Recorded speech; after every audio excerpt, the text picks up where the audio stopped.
के ऊपर विशेष रूप से कृपा की। वृंदावन जिन 6 गोस्वामियों को भेजा उनका तो कहना ही क्या, वे तो विद्वत्ता में, काव्य में और दर्शन में, तीनों ही क्षेत्रों में, दर्शन के क्षेत्र में भी, विद्वत्ता संस्कृत के ज्ञान के क्षेत्र में भी और काव्य के क्षेत्र में भी परम परम कवि रहे। और इन सबों ने उत्कृष्ट जो काव्य नाटक हैं, 6 के 6 गोस्वामियों ने उत्कृष्ट नाटक लिखे, जहां काव्य की दृष्टि से श्री रूप गोस्वामी जी ने अनेक अनेक नाटक, 3 नाटक उनको प्रकट किया, नाटक का संपूर्ण शास्त्रीय सिद्धांत प्रस्तुत किया। सनातन गोस्वामी जी ने श्री बृहद भागवतामृत जैसा महान जो काव्य है, महाकाव्य, उसकी रचना की और पूरी एक कथा के माध्यम से, उस महाकाव्य के माध्यम से भगवत प्राप्ति के एक साधन का उपदेश भी किया, जो काव्य के साथ ही साथ सिद्धांत को समझने का एक महान ग्रंथ है।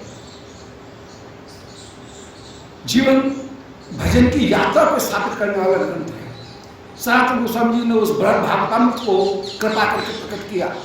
श्री गोपाल भट्ट गोस्वामी जी ने श्री कृष्ण कर्णामृत के ऊपर अपूर्ण रूप से टीका लिखी, जिन्होंने संपूर्ण शास्त्रों को संकलित करके एक जगह रखा और बाद में उसी का पुनः लेखन श्री जीव गोस्वामी जी ने षट संदर्भ के रूप में किया।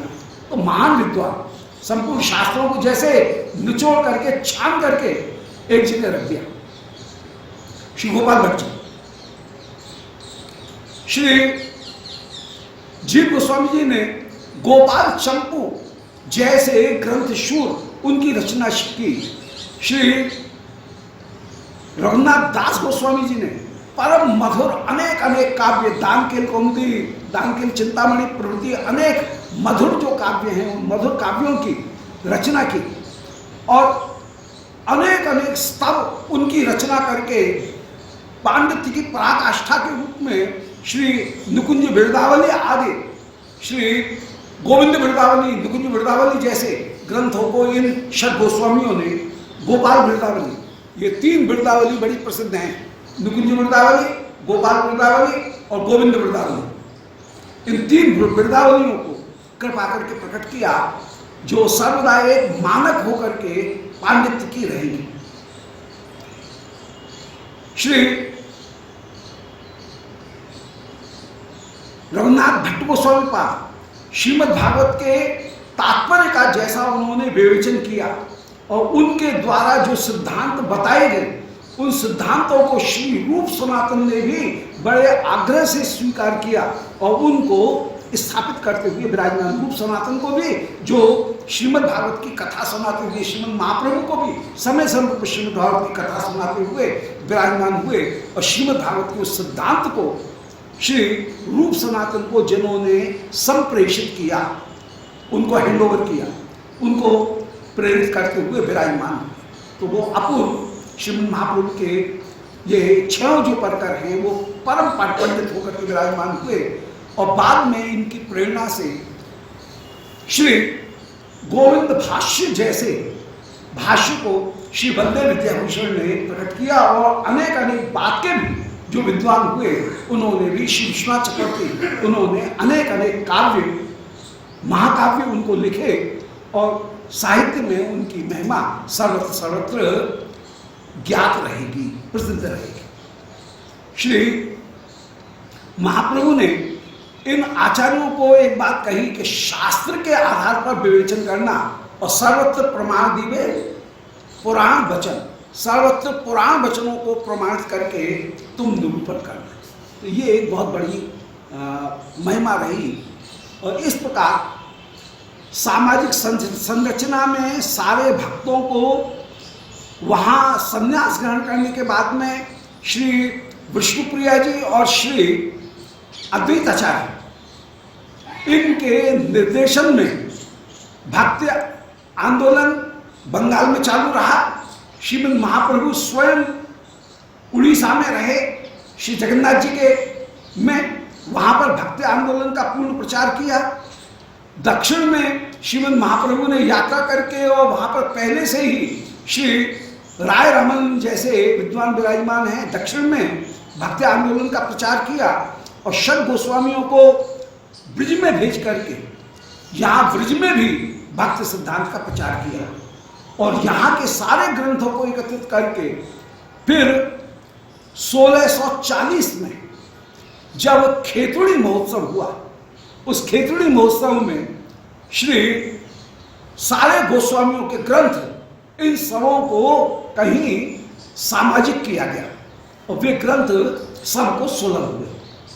यहाँ से श्री श्यामानंद प्रभु श्री अपने साथ में ये तीनों जो महापुरुष हैं, ये सारे रूप सनातन के ग्रंथों को लेकर के श्री श्रीनिवास श्री श्यामानंद ये लेकर के जब पधारे तो वहां पर उन गौड़ीय देश में भी उन ग्रंथों का पर्याप्त मात्रा में प्रचार हुआ और विशेष रूप से श्री चैतन्य चरित्र उनका आविर्भाव वह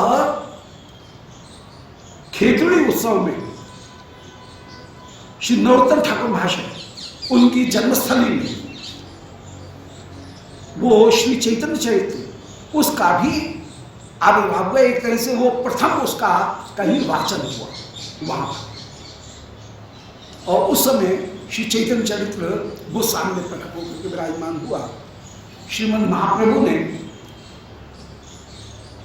सरल रूप में श्री हरिनाम, उस हरिनाम का प्रचार किया, हरिनाम की भिक्षा मांगी और हरिनाम का प्रचार किया और सैद्धांतिक रूप में उस हरिनाम की महिमा को और कृष्ण प्रेम वही सबसे बड़ा पुरुषार्थ है, मोक्ष से बढ़कर के भी कृष्ण प्रेम पुरुषार्थ है, कृष्ण सेवा पुरुषार्थ है, इसको स्थापित किया और उसमें भी श्री व्रज में जो मंजरी भाव की उपासना है, अनर्पुच्चरी भक्ति, उसको प्रदान किया।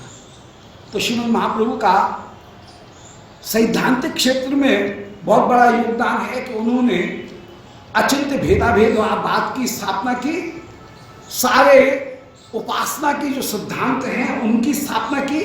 भक्त साम्य सिंधु उज्ज्वल नीलमणि श्री नरोत्तम ठाकुर महाशय इनके द्वारा प्रेम भक्ति चंद्र का इन सब का प्रचार करा करके भक्ति का एक निष्कंटक मार्ग प्रस्तुत किया। फिर मंजरी भाव की जो उपासना पद्धति है, उस मंजरी भाव की उपासना पद्धति को प्रकट किया, बिल्कुल साहित्य प्रकट किया। और काव्य शास्त्र की दृष्टि से ये देखा जाए तो काव्य शास्त्र के अनेक अनेक काव्य शास्त्रीय जो सिद्धांत के ग्रंथ हैं उनको प्रकट किया। जैसे भक्त साम्य सिंधु श्री उज्ज्वल नीलमणि नाटक चंद्र का नाट्य शास्त्र के क्षेत्र में, छंदों के क्षेत्र में छंद्र उनके सारे लक्षण, वृंदावली लक्षण, इनको कृपा करके प्रकट किया, वृंदावली लक्षण। इसी तरह से लुप्त तीर्थों का उद्धार श्रीमद् महाप्रभु ने स्वयं ने आकर के किया ब्रज में। इसके पहले श्री भूगर्भ गोस्वामी उनको भेजा ब्रज में, कभी स्वरूप दामोदर को ब्रज में भेजा, कभी स्वयं पधारे, फिर रूप सनातन के द्वारा यहाँ के जितने भी तीर्थ हैं उन तीर्थों की स्थापना की।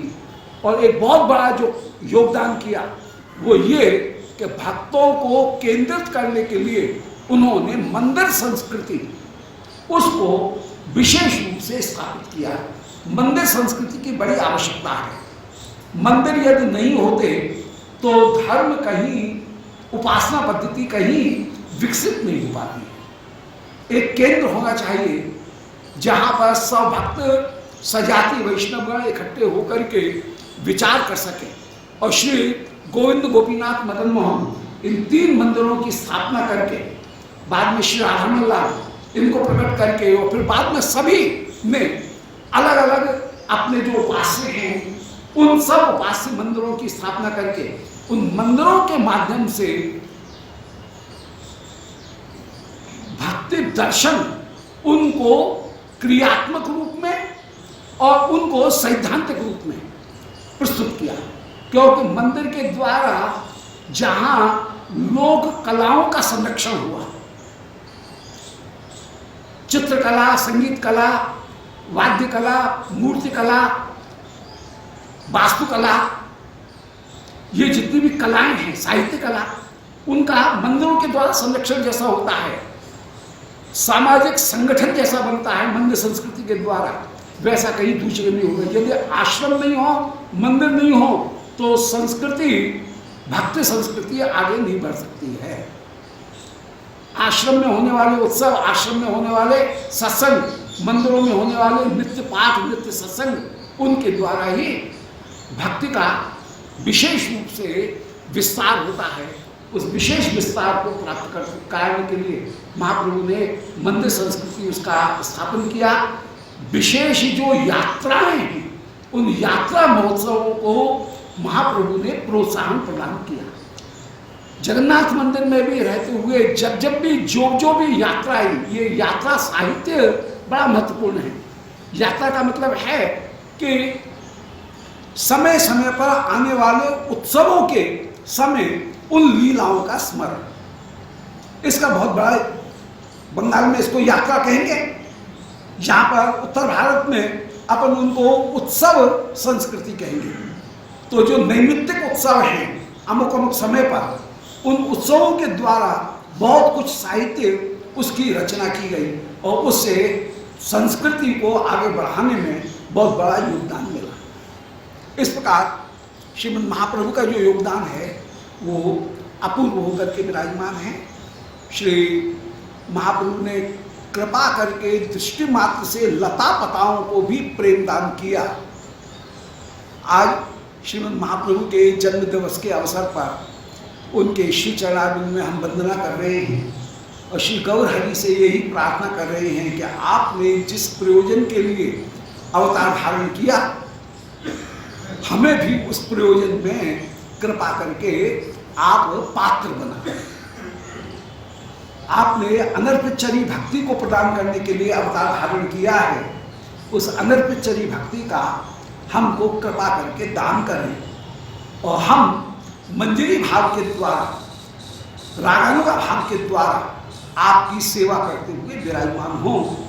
और आपके आचार्यों ने साहित्य के क्षेत्र में, संगठन के क्षेत्र में, जो धार्मिक क्षेत्र में जितने भी धार्मिक स्थल और आराधना के स्थल हैं, उन स्थलों के चिन्हीकरण के क्षेत्र में और वैष्णवों की क्या जीवन पद्धति होनी चाहिए, उस आदर्श जीवन पद्धति को जैसे आपने स्वयं ने पालन किया और जैसी उस पद्धति को आपके सेनापति श्री रूप सनातन इन्होंने जैसे स्थापन किया, उस पद्धति का हम पालन करते हुए विराजमान। श्रीमद् महाप्रभु की सबसे बड़ी विशेषता ये रही कि महाप्रभु ने वैदिक जो जीवन पद्धति है उसका कभी भी उल्लंघन नहीं किया और बड़े आग्रहपूर्वक उन्होंने वर्णाश्रम धर्म इनका भी समादर करते हुए विराजमान हुए। सन्यासी के जो धर्म है उनको भी लोक शिक्षा के लिए भी ईश्वर हैं, परंतु लोक शिक्षा के लिए उन्होंने सन्यासी के धर्मों का भी पालन किया और गृहस्थी के धर्मों का भी पालन किया और कभी भी अनुचित शास्त्रीय व्यवहार से विरुद्ध आचरण उन्होंने नहीं किया, न गृहस्थी में और न कभी सन्यासी। यदि रूई के गद्दे पे नहीं सोना है तो नहीं सोए।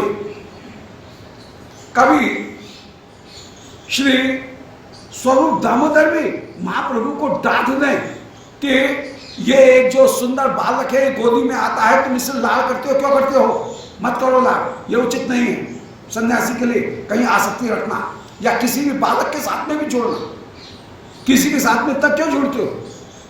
तो महाप्रभु स्वयं भी अपने जीवन में, अपने लीला काल में सर्वदा बड़े सावधान होकर के विराजमान है। तो ये उनकी बहुत बड़ी विशेषता रही। इसी तरह से श्री हरदास, छोटे हरदास, उनको दंड प्रदान करके श्रीमद् महाप्रभु ने अपने जितने भी भक्तगण हैं उनको भी कठोर जो संयम उसके पालन करने का आदेश प्रदान किया और भजन की जो रीति है वो भजन की रीति उसको पूरी तरह से स्थापित किया। इस प्रकार सामाजिक संरचना की दृष्टि से, उपासना की दृष्टि से, दार्शनिक सिद्धांतों की दृष्टि से, भजन की पद्धति की दृष्टि से, भजन की पद्धति के लिए जो साहित्य चाहिए उस स्थायी साहित्य की रचना की दृष्टि से, और जो लीला स्मरण करने के लिए साहित्य चाहिए उसके लिए भी उपदेश प्रदान करते हुए, लीला स्थलियों का उद्घाटन करते हुए वहां पर जैसे वैराग्य को दिखा करके विराजमान हुए, वो अद्भुत है। श्री सनातन गोस्वामी महाप्रभु के परिकर में विशेष रूप से वे उपासना और औपासनिक पद्धति उसकी स्थापना करने वाले होकर प्रसिद्ध रहे। रूप गोस्वामी जी की विशेष विशेषता रही, सनातन गोस्वामी जी वैराग्य और उपासना पद्धति, इसको शास्त्रीय उपासना पद्धति, उसके शास्त्रीय आधार को प्रस्तुत करने में बड़े सर्वदा वंदनीय रहेंगे, उनका स्मरण किया जाएगा। श्री रूप गोस्वामी का स्मरण रस प्रसंग में सर्वदा किया जाएगा।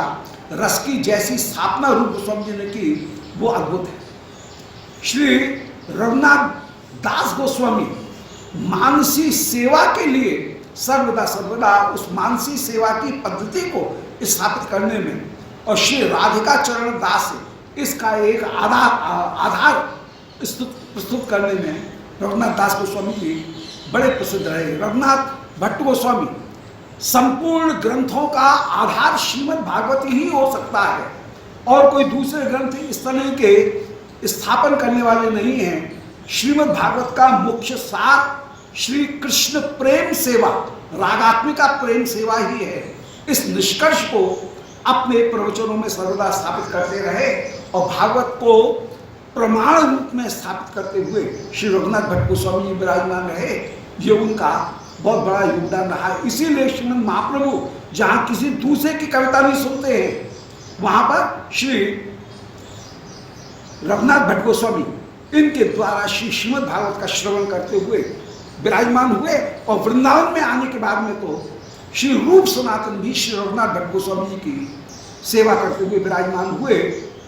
अत्यंत आदरणीय होकर के विराजमान रहे। यहाँ तक कि श्री जीव गोस्वामी जी ने जिस समय अपनी वसीयत की, विल की, उस विल को भी लिखने वाले और उसको भी प्रमाणित करने वाले श्री रघुनाथ भट्ट गोस्वामी जी रहे। अभी वो उनकी संकल्प पत्री श्री वृंदावन शिव संस्थान में विराजमान जीव गोस्वामी को, जीव गोस्वामी जी के भी परम आदरणीय होकर के वे विराजमान है, परम सम्माननीय होकर के विराजमान है। और श्री जीव गोस्वामी जी ने जो दार्शनिक सिद्धांत को उनका शास्त्रीय शास्त्रार्थ पद्धति से स्थापन किया। शास्त्रार्थ की जरूरत पड़ती है, पूर्व पक्ष का खंडन करके अपने पक्ष की स्थापना, और वो जो शास्त्रार्थ की पद्धति है उसको श्री जीव गोस्वामी जी ने कृपा करके स्थापित किया।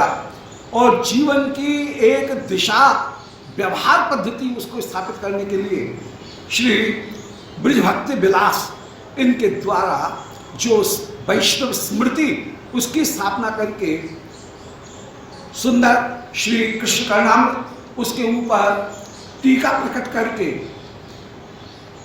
और अनेक संस्कार उनकी पद्धतियों को स्थापित करके जो शास्त्रीयता, उस शास्त्रीयता की रक्षा करते हुए वैष्णवता की स्थापना, इसके लिए श्री गोपाल भट्ट गोस्वामी वे सर्वदा वंदनीय होकर के रहेंगे। बाद में उनके ही इन्हीं 6 गोस्वामियों के अवतार होकर के जो श्री चैतन्य संप्रदाय में विश्वनाथ चक्रवर्ती जैसे विद्वान हुए, श्री गोवर्धन भट्टी जी जैसे, जिनकी मधुकेलवल्ली में होली लीला बड़ी अद्भुत है, वो विराजमान। ये श्री महाप्रभु की लीला का मंगल में स्मरण हुआ। विशेष रूप से आज का जो दिन वो होली लीला का दिन। होली कभी श्री बूढ़ी बूढ़ी ब्रज की गोपिकागण उन्होंने मार्ग में मधुमंगल को देखा और मधुमंगल से कह रही हैं कि बेटा मधुमंगल जरा हमारी बात सुनना। मधुमंगल कह रहे हैं हाँ दादी बोल, डंडोत करके। ये कह रही है कि जाने हमारी बधुओं को क्या हो गया है, कहीं बंशी निनाद सुनती हैं, मोर मुकुट देखती हैं, कहीं आकाश में उठते हुए बादलों को देखती हैं, वे पागल हो जाती हैं। उनको घर अच्छा नहीं लगता है, दौड़ दौड़ करके यमुना कुंड पर पहुंच जाती हैं। इसका क्या उपाय है, ऐसा क्यों हो गया, बड़ी चिंता हो रही है। लोग अतलीला में कह रही हैं हमारी बधुओं को क्या हो गया। मधुमंगल बोले तो ऐसे थोड़ी बताऊंगा, हमसे पूछ रही हो, पंडित बना करके पूछ रही हो, तो हमको घर में बुलाओ, तब रास्ते में कोई पूछा जाता है क्या। सब बोलिए आओ मधुमंगल जी आओ आओ। मधुमंगल को ऊंचे से आसन पर बैठा है, मधुमंगल खूब ठंडक करके बैठे, बोले हाँ आचार्य बन करके, बोले अब पूछो। गोपियों ने बूढ़ी बूढ़ियों ने पूछा कि हमारी बधुओं को क्या हो गया है, कोई उपाय, इसका क्या कारण है। मधुमंगल बोले एक काम करो, एक आम लाओ। बूढ़ी गुदादी ने लाकर के मधुमंगल को आम दिया। मधुमंगल ने जो सूंघा, बड़ा स्वाद आ रहा है, सूंघने में बड़ी खुशबू आ रही है, आनंद आ गया।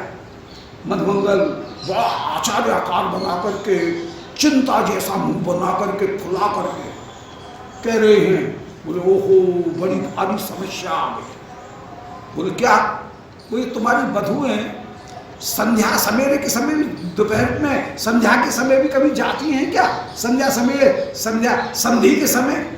बोले क्यों नहीं जाती है, खूब जाती है, जल भरने की जब जरूरत पड़ती है संध्या के समय भी जाती है, सुबह भी जाती हैं, दोहरे दोपहर भी जाती है। बोले ओहो इनको एक पिशाच लग गया है गोपियों। बोले कौन पिशाच। मधुमंगल की बोली है, मधुमंगल कह रहे हैं कि मदन पिशाच लग गया है इनको, काम रूपी पिशाच, मदन पिशाच। और ये मदन पिशाच इतना ढीठ है कि मदन पिशाच कोई भी मंत्र तंत्र इनको नहीं मानता है, कोई जादू टोना इस पे चलता ही नहीं है।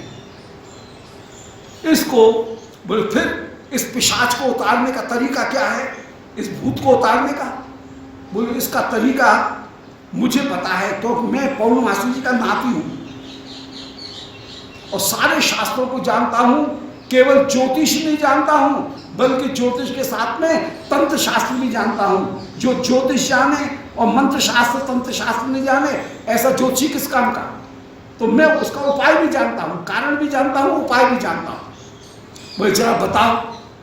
बोले इसका उपाय ये है कि इस मदन पिशाच को भगाने के लिए इनको एक देवता की आराधना करनी पड़ेगी। बोले कौन।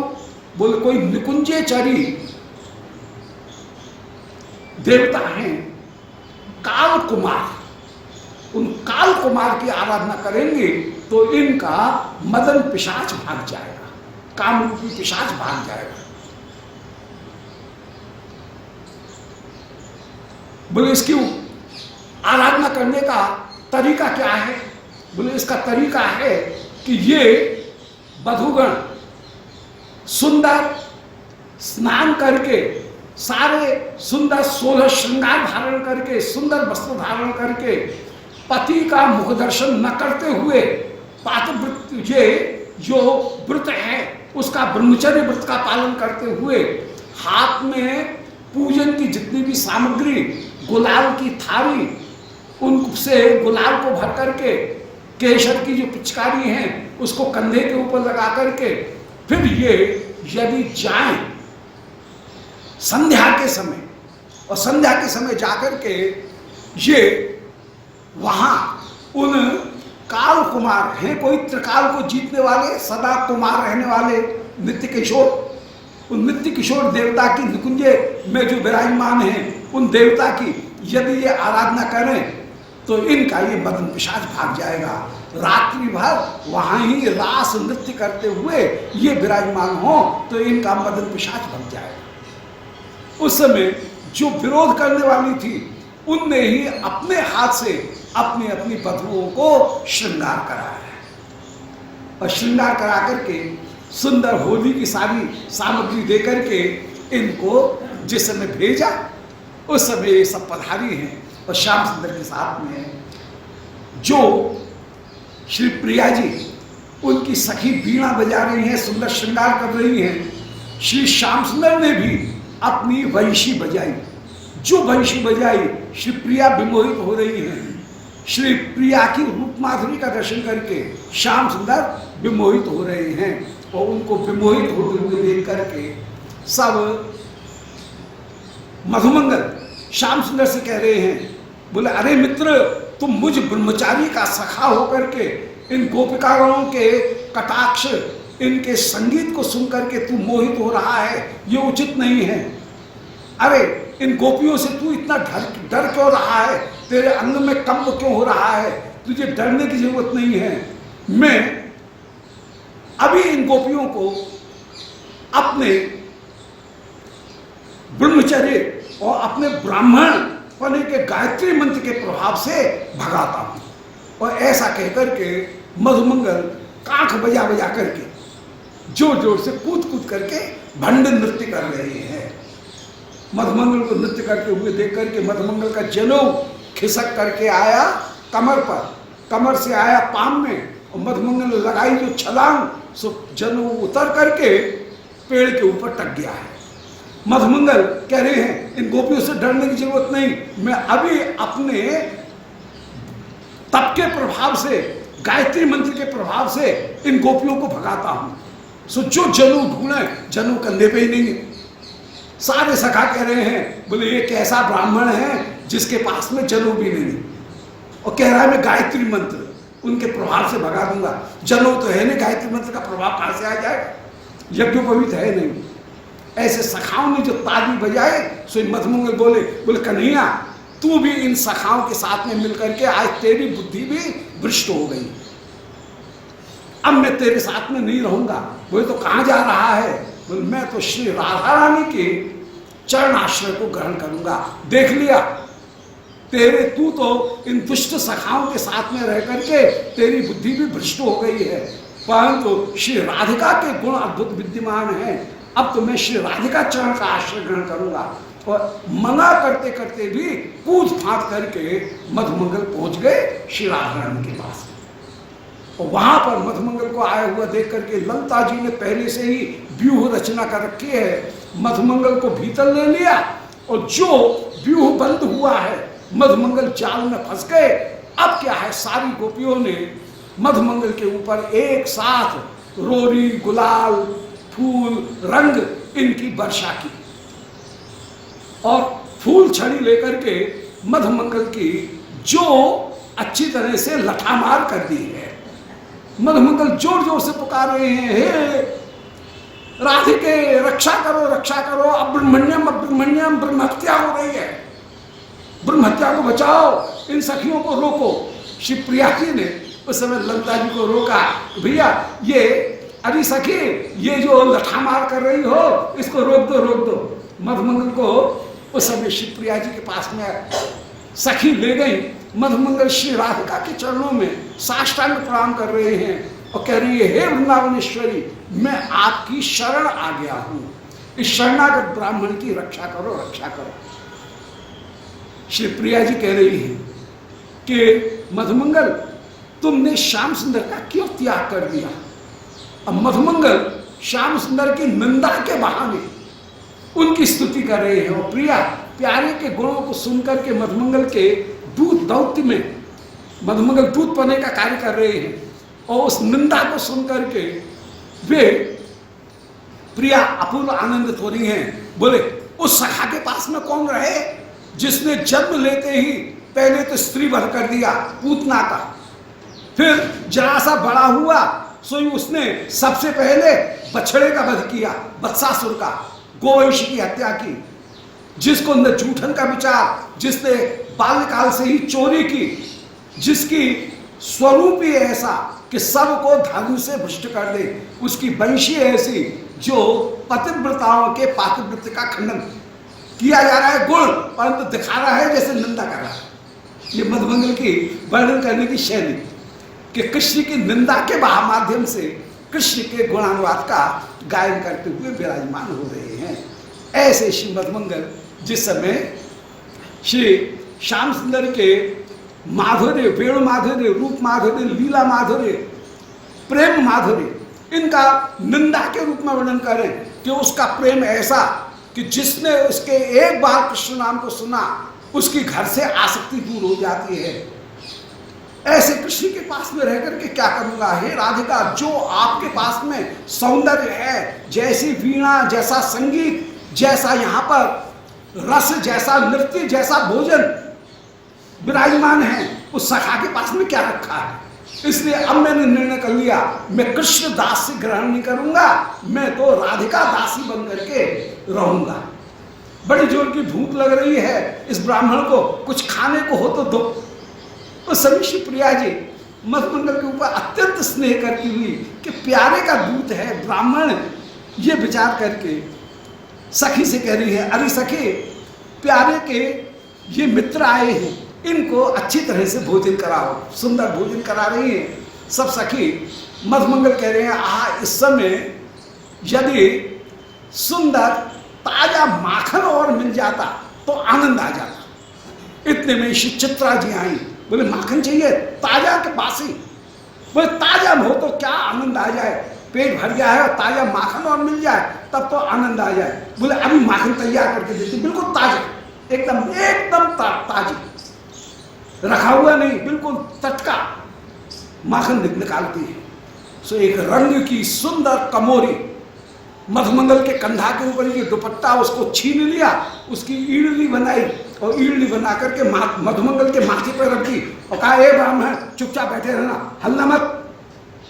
और उसके ऊपर रंग की मटकी रखी है और रई लाई, और रई ला करके हाथ से बिलव रही है।